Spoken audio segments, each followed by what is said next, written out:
So now we're going to start with this question. Similarly, what are some things that can hinder you, also most Christians, from following Jesus? Well, there's a bunch of different, aspects to this question, but I think it's all summed up by sin.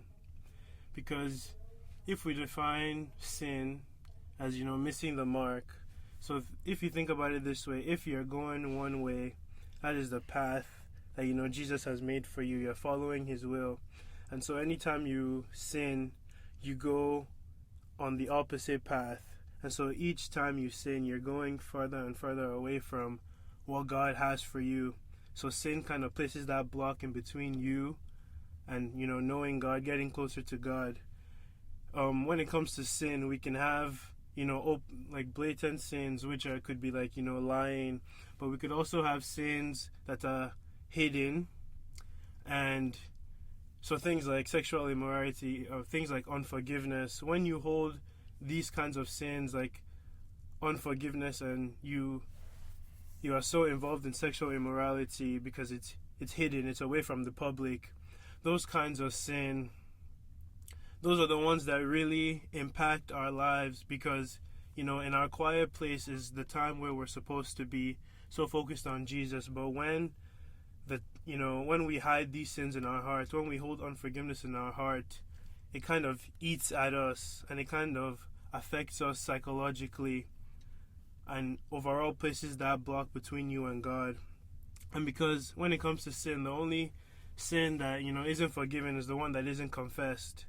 So when we go on for so long with all these unconfessed hidden sins in our life, we get farther and farther away from what God has for us. And so number one would be sin, because God is a holy God, and because He's pure, He can't abide in you when you're full of darkness.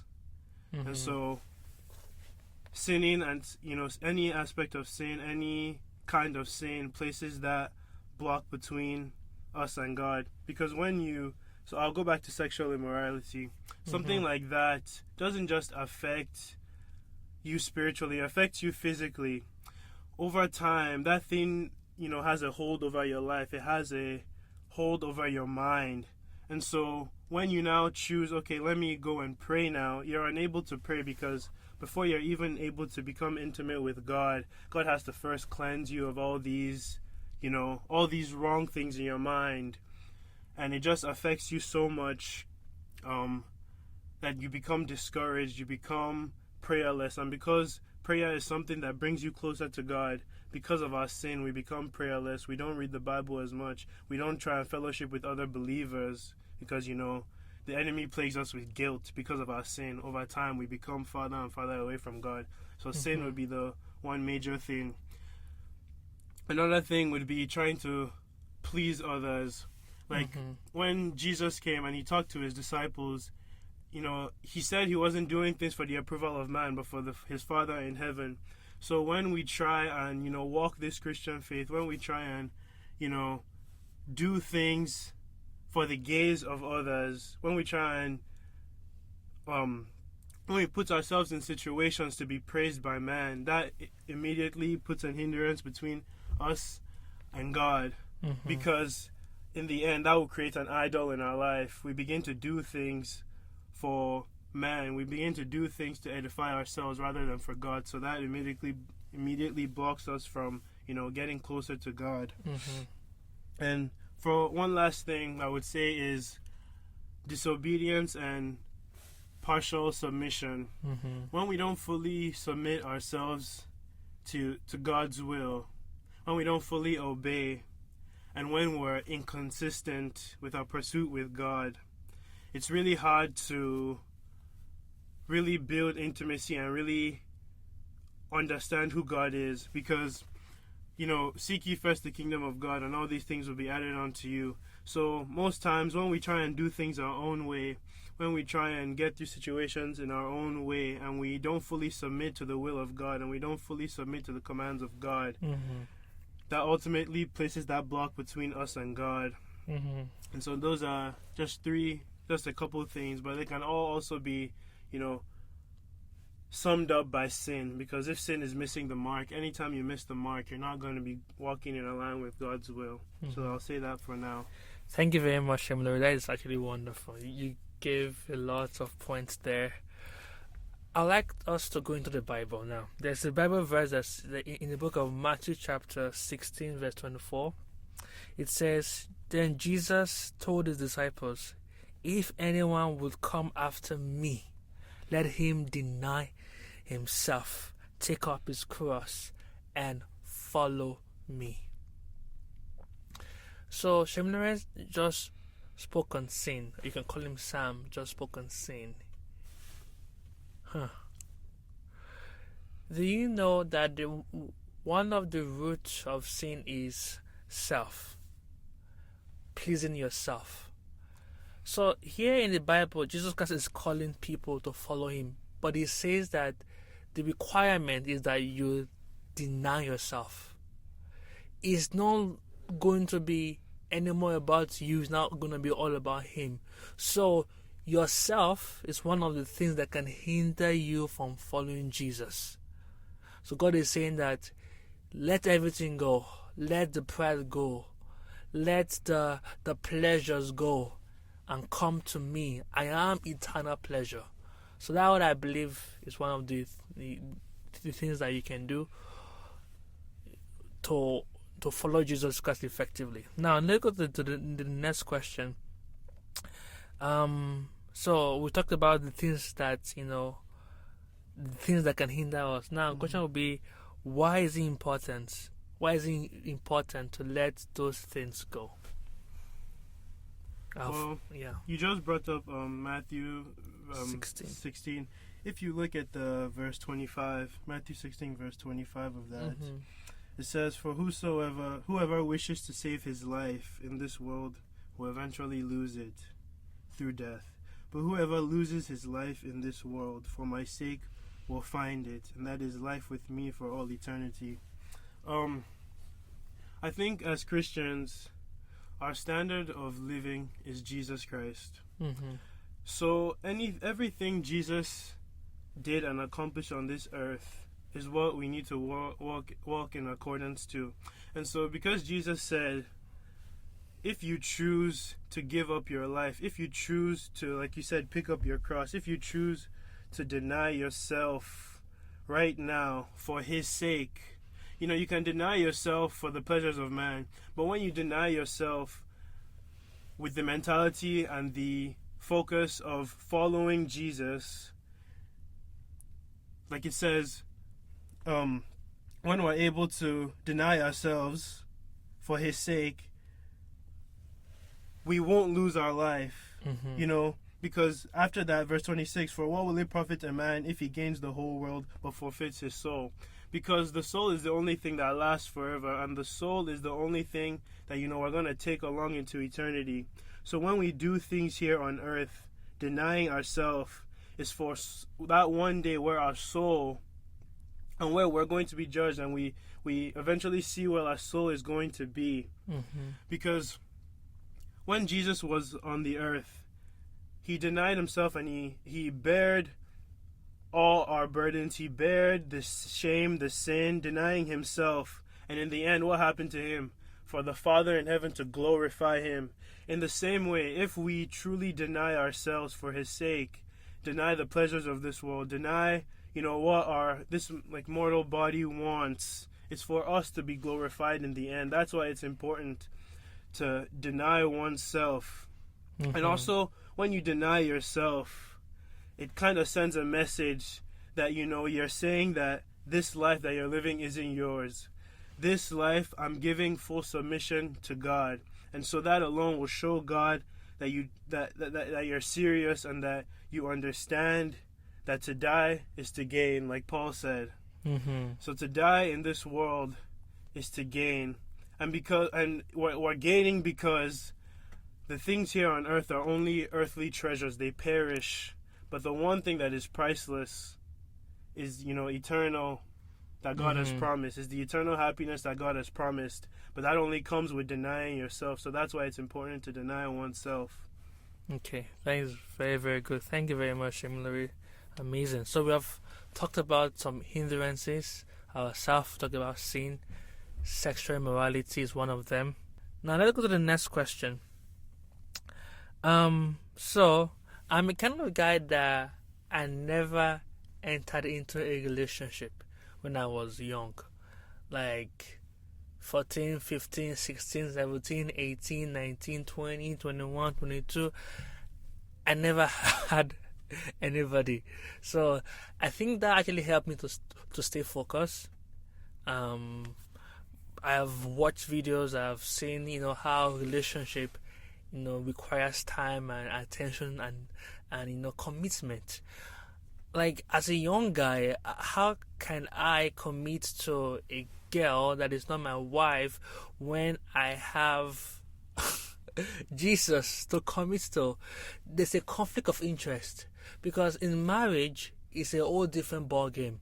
In marriage, both of you will actually have to come together for the sake of the gospel, for the sake of communion with Jesus, for the sake of working together for Jesus. But when you don't do it in marriage, it becomes something that is called dating for pleasure, dating because it feels good, dating because I like you. It could be because you are very, very pretty. So, and that will cause us to lose focus on Jesus. So that's one of the hindrances to our love life for God, relationship with the opposite gender when you are young and not ready for marriage yet. So Shemore, as a guy, would you consider a relationship with a girl to be an hindrance to your walk with Jesus? I think based on my experiences, for someone my age, I think it could be a hindrance. And I say this, and I want to highlight the fact that I'm saying that I think it depends on the stage that person is at in their life. So typically, at this stage in my life, at this stage, and people who are similar to me, dating isn't always going to be the most beneficial thing, because although we can tell ourselves, we're going to serve Christ together, we're going to worship Christ together, which are all good things. Which are all good things when it comes to having a relationship. But I think at some point I came to the realization that when you're dating, there's a lot of you that is given to the other person. And what I mean by that is that your emotions, your time, physically, maybe even spiritually, there's a lot of you that is given to the other person. So I think sometimes it's a hard pill to swallow that what you're giving to the other person just isn't meant for this time frame. There's going to be a time in your life where you are expected to give yourself to the other person, but at this point in your life, all of you should be given to Jesus. And sometimes it's hard because we feel like when we're with that other person, we actually made the most growth in our relationship with Christ. People are in situations where maybe they didn't know Christ and they met someone, they dated, and now they know Christ. So it's easy to be like, we can grow in our relationship together. But I think there's a time and place for everything, and everything serves its purpose. In the end, when we're young, everything is a lesson to us. So we shouldn't, look down on situations where maybe we have dated and it didn't pan out because of things revealed to us from God. In the start, it's easy to be so clouded and so, infatuated with the other person that, you don't see these things until later on. But we thank God for the grace to be able to see these things later on. And so, in the end, we realize that all that time that we're giving in this relationship to the other person, maybe it's just not best to be doing it right now, because we're, as individuals, as young people, we should be more focused on what we're doing for Christ. And it's like, you may even find yourself in situations where you're on fire for Christ, but you're also dating, and then maybe guilt may build up because you find that the relationship, begins to take a hit because you're giving so much to God. So now you're chasing God, which is a good thing, but the relationship you've been involved with has taken a hit because of something good like pursuing God. So that in the end leads to, people being hurt, people being, saddened, people, being sad that this relationship has ended in your pursuit with Christ. So in the end, it's all a lesson. And for people our age, it's most likely best to stay out the relationship depending on where you are in your walk with God.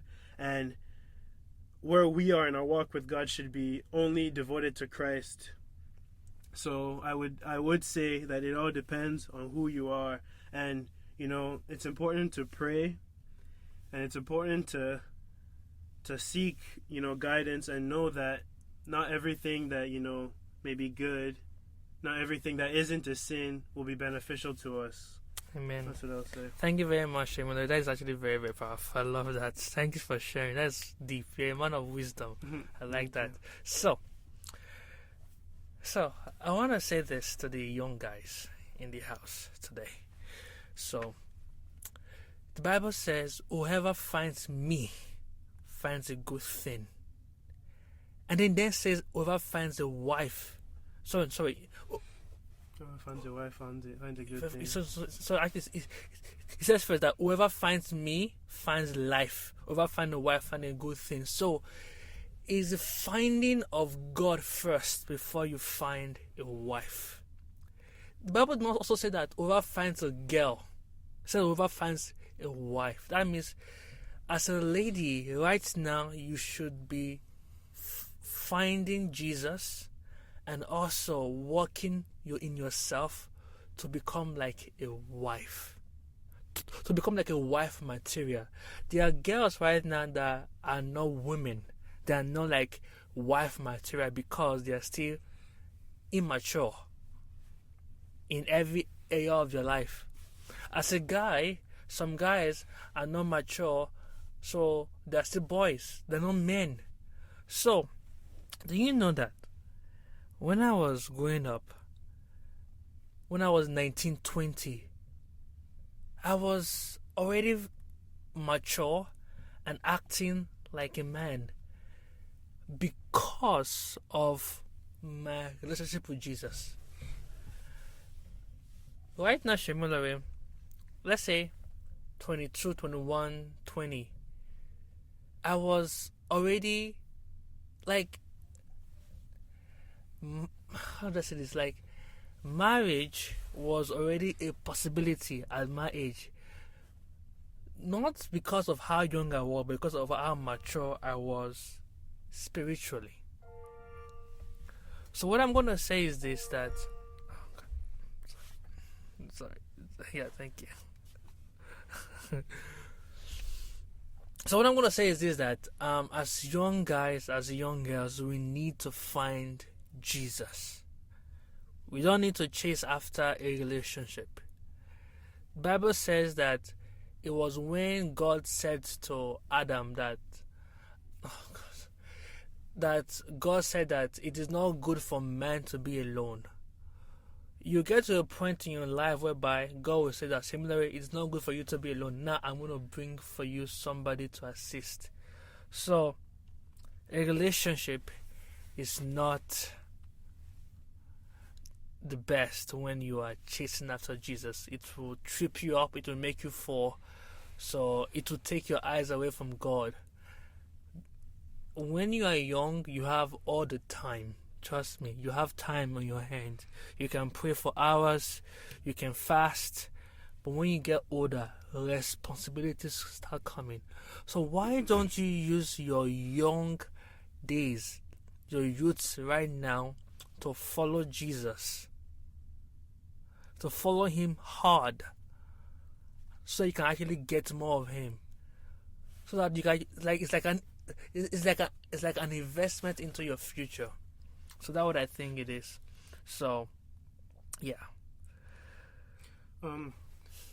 I think when it comes to relationships, when you talked about finds a wife, finds a good thing. I think also when we date at such a young age, it's easy for us to have expectations of each other when we really shouldn't. I think we become so encapsulated by this whole Proverbs 31 woman, a man who's leading me, right? But I think at this stage in our life, we shouldn't be depending on anyone to lead us in our faith, and we shouldn't be so engraved in like leading someone else, because that's the job of a man and his wife, a husband and wife, not necessarily two individuals who are youths trying to find God. So when we're dating, we place these expectations on each other that, oh, if he's not leading me in the faith, this guy's a bad person. When in the end, you're not actually married yet, so it's you and God. You are the one who takes control of how much and how far you're going to pursue God at this stage in our life. And sometimes it takes experiencing it to understand that. Like my mom always she always shows me this verse, Lamentations 3 verse 27. It's good for a man that he should bear the yoke of godly discipline in his youth. Let him sit alone in hope and keep quiet, because God has laid it on him for his benefit. Let him put his mouth in the dust in recognition of his unworthiness.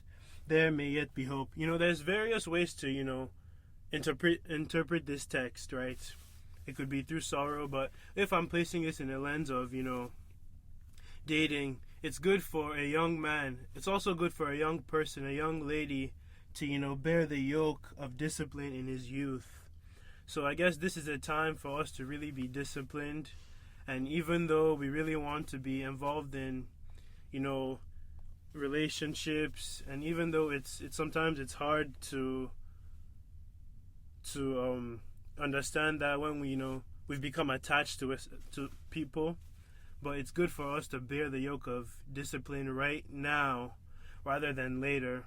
It's good for us to learn these lessons now and learn how to chase God rather than later. So that's what I have to say. Thank you, Shaimula. That's good, powerful. So let's say there's somebody out there right now that that wants to be in a relationship, or that wants to leave the relationship but they can't. Leave, yes. Why can't they?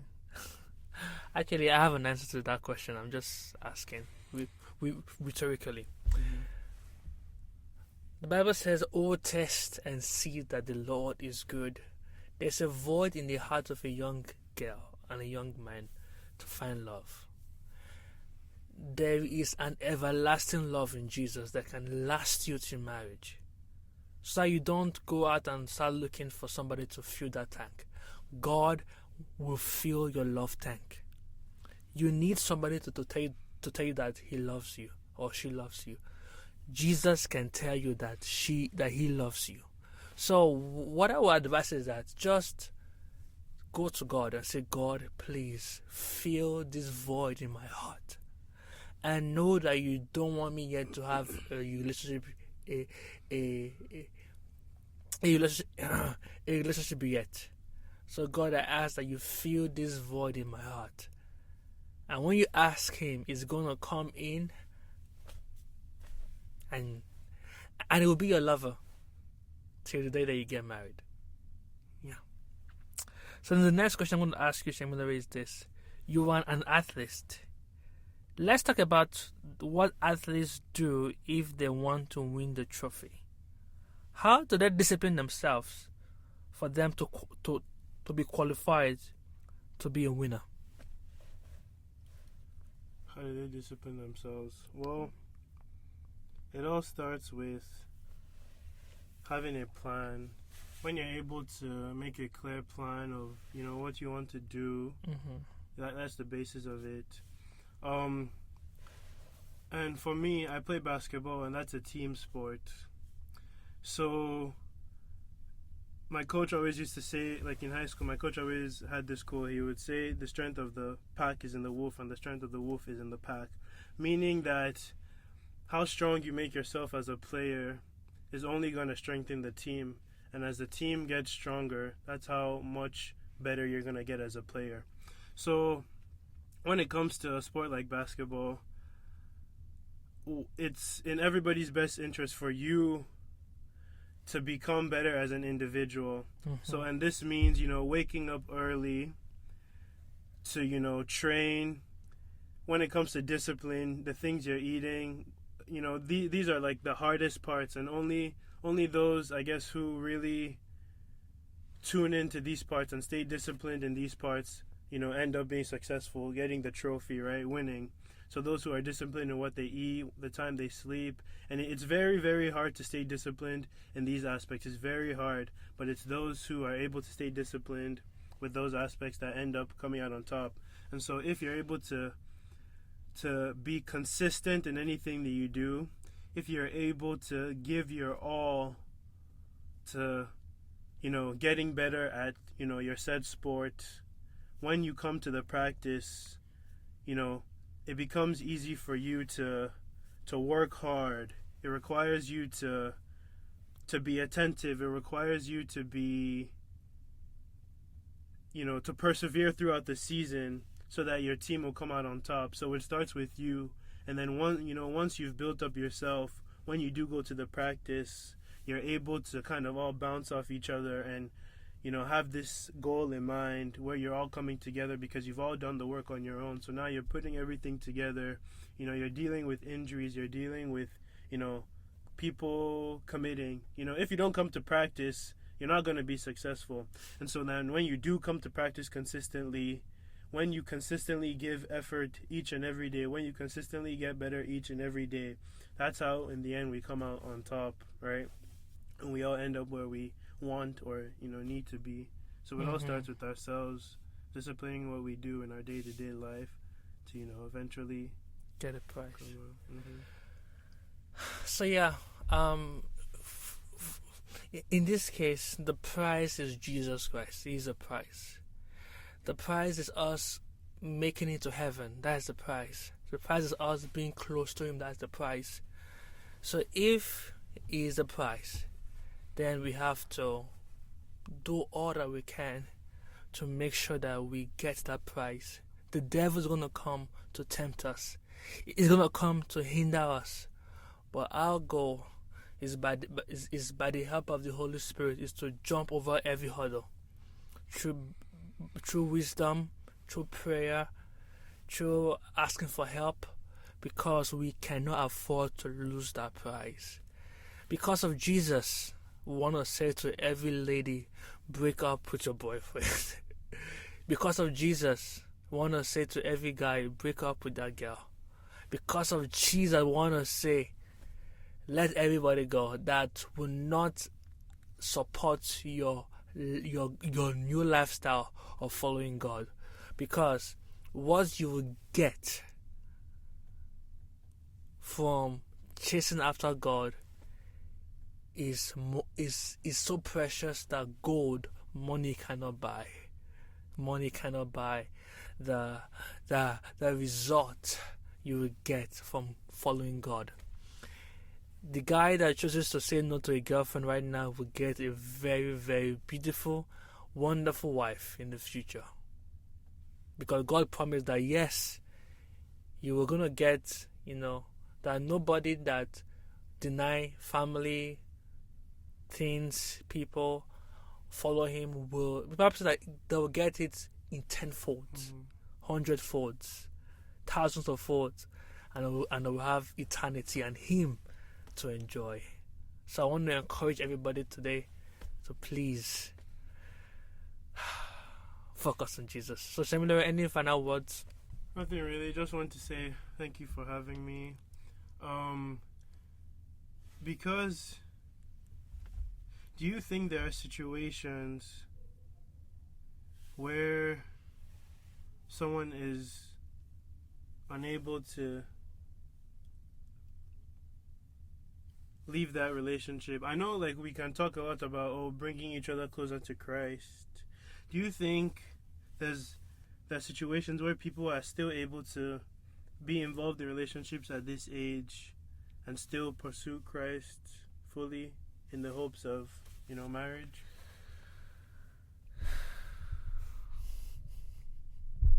I personally do not think it's possible. At the age of 16, 17, 18, no. Like, the reason why you're asking this question, I know why, is because of the system that we're in, the movies and the way Hollywood has painted relationship. We need to see it from God's perspective. God's perspective is marriage.